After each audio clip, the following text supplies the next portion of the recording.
हर हर महादेव। क्या आप जानते हैं कि सावन के पहले दिन की गई कुछ गलतियां आपकी पूजा का फल कम कर सकती है, जबकि श्रद्धा और श्रद्धाओं से किए गए नए शुभ कार्य आध्यात्मिक रूप से अत्यंत लाभकारी माने जाते हैं।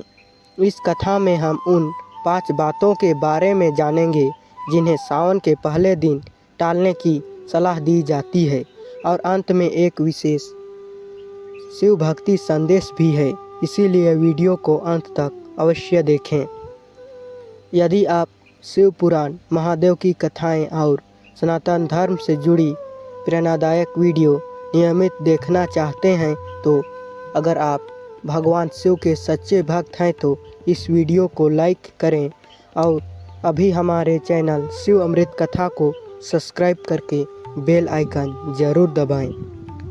कथा का प्रारंभ।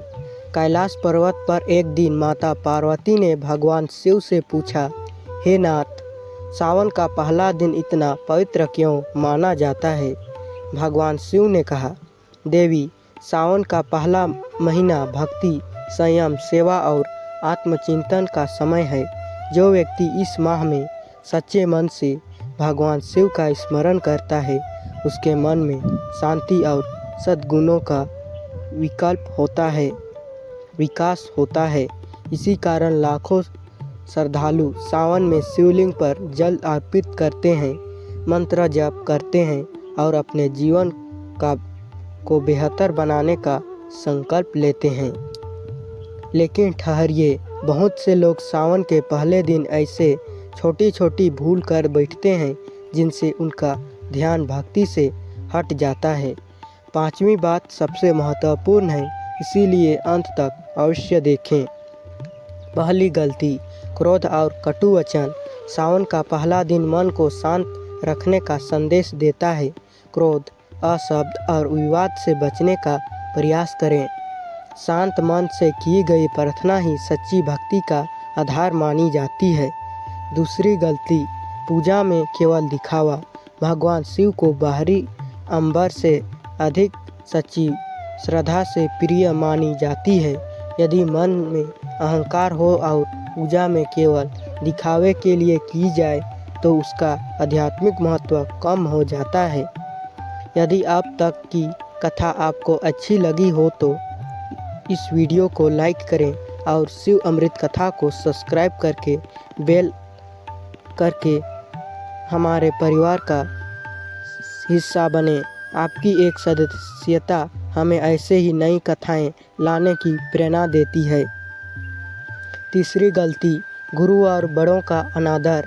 सनातन परंपराओं में गुरु, माता पिता और बड़ों का सम्मान बहुत महत्वपूर्ण माना गया है।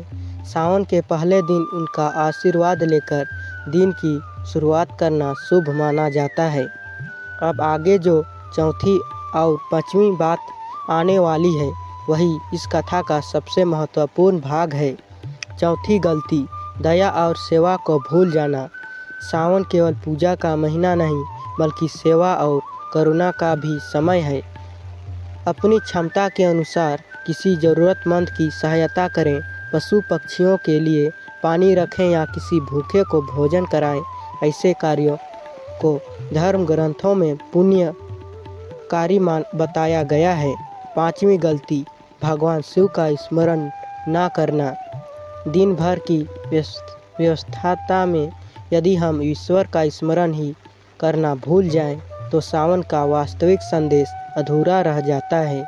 कुछ समय मिलकर ओम नमः शिवाय का जप करें, शिव चालीसा पढ़ें या शांत मन से भगवान शिव का ध्यान करें।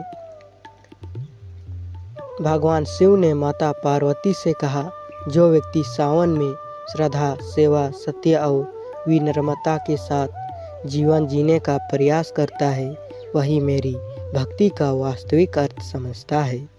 इसीलिए इस सावन केवल पूजा नहीं, बल्कि अपने व्यवहार, वाणी और कर्म को भी श्रेष्ठ बनाने का संकल्प लें।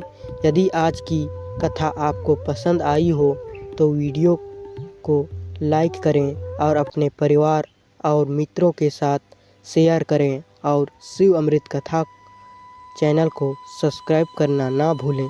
कमेंट में श्रद्धा से लिखें हर हर महादेव। महादेव आप सभी को सुख शांति और सद्बुद्धि प्रदान करें। हर हर महादेव। ओम नमः शिवाय।